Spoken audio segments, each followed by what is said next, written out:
This Mark, we're going to be looking at where we can actually email students right here in Google Classroom. So if you have one individual student that you want to email a particular work from a desktop, how you're going to do that? The first thing you want to do is come right up here that said people. Notice people. So this is self with the student that you want to send something to. So you're going to come right here. As you look at that, you're going to click it. Notice right here, say email student, remove, mute. All right, I'm going to click on email student. Now when I click on email student, right, you notice the first thing you show is Google Workforce right here, up here. So what will happen definitely is will open the compose window so that I can actually do that. You notice, right? So I'm going to put the subject like I can say classwork right here.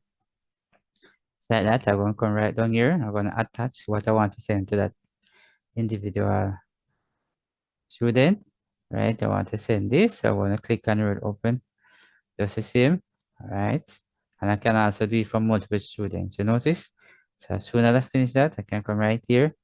Can actually send it off just like it, and that is how it actually appear here. Notice right here, show that message sent. If you want to undo it, you can click right there and view it. If you want to view it, you can actually do it just the same. All right, and now for you to close it, you're going to come right up here. That's the compose. You're going to come like that. There you go and click it. So that's exactly how you actually do it. So if you have multiple students, then you definitely can send to multiple students. So this is where you can actually email a student directly from Google Classroom. So hope you have learned something from this video here. Thanks for watching. See you in the next video.